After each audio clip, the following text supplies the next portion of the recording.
হয়, আজি আমাৰ এজাহাৰ এখন মই দাখিল কৰিছোঁ। আমাৰ যোৱা 21 তাৰিখে মেথছৰ পৰীক্ষা হায়াৰ ছেকেণ্ডেৰী ফাৰ্ষ্ট টাইম মেথছৰ পৰীক্ষা আছিল।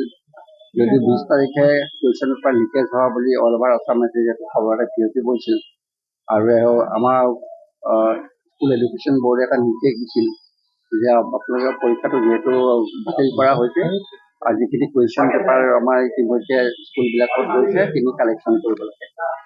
আৰু ঠিক তেনেদৰে আমাৰ নগাঁও ডিষ্ট্ৰিক্টত 55টা চেণ্টাৰ আছিল। 55টা চেণ্টাৰৰ ভিতৰত আমি যেতিয়া ৰাতিলৈকে কালেকশ্যন কৰিলোঁ, কালেকশ্যন কৰোঁতে আমি 3টা পেকেট অলপ খোলা অৱস্থাত পালোঁ আৰু সেইখিনি ইতিমধ্যে আমি ভিডিঅ' ৰেকৰ্ডিং কৰিলোঁ আৰু তেওঁলোকক সোধ কৰিলোঁ। তেওঁলোকে হয়তো আণ্ডাৰটেকিং দিছে খোলা বুলি বেলেগ কাৰণত। আৰু আমি এই কথাখিনি আমি স্কুল এডুকেশ্যন বৰ্ডক জনোৱাৰ লগে লগে তেওঁলোকে আমাক যোৱাকালি নিৰ্দেশনা দিলে যে তেওঁলোকৰ এগেইনষ্টে এফআইআৰ লজ কৰিব লাগে। আমাৰ 3খন আছে। 1 নম্বৰতে আছে আপোনাৰ বগৰীগুৰি এডভান্স একাডেমী জুৰিয়া আৰু alpha beta senior secondary school Nagaon আৰু SAS ইণ্টাৰনেশ্যনেল মডেল স্কুল বৰাৱাৰ। এখন বৰাৱাৰ ইণ্টাৰনেশ্যনেল মডেল স্কুল বৰাৱাৰ। হয়, এইকেইখনে এফআইআৰ লজ কৰা হৈছে আৰু এতিয়া কেছটো ৰেজিষ্টাৰ হ'ব। মোৰ হয়তো ষ্টেটমেণ্ট ল'ব।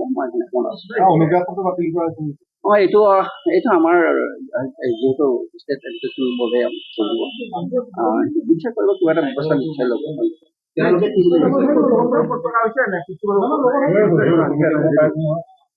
এফআইআৰটো স্কুলৰ এগেইনষ্টে কৰা হৈছে, প্ৰিন্সিপালৰ এগেইনষ্টে কৰা হৈছে।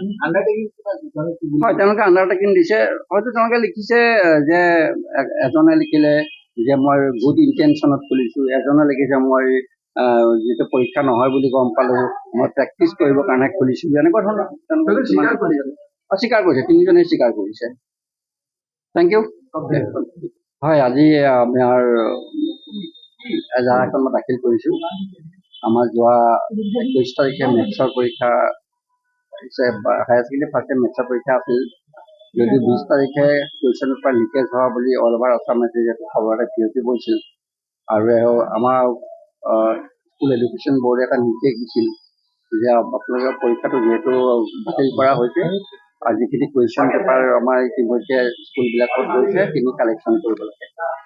আৰু ঠিক তেনেদৰে আমাৰ নগাঁও ডিষ্ট্ৰিক্টত 55টা চেণ্টাৰ আছিল। 55টা চেণ্টাৰৰ ভিতৰত আমি যেতিয়া ৰাতিলৈকে কালেকশ্যন কৰিলোঁ, কালেকশ্যন কৰোঁতে আমি 3টা পেকেট অলপ খোলা অৱস্থাত পালোঁ আৰু সেইখিনি ইতিমধ্যে আমি ভিডিঅ' ৰেকৰ্ডিং কৰিলোঁ আৰু তেওঁলোকক সোধ কৰিলোঁ। তেওঁলোকে হয়তো আণ্ডাৰটেকিং দিছে খোলা বুলি বেলেগ কাৰণত।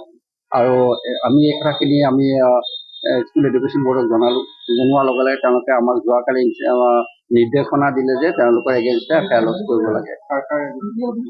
আমাৰ 3খন আছে। 1 নম্বৰতে আছে আপোনাৰ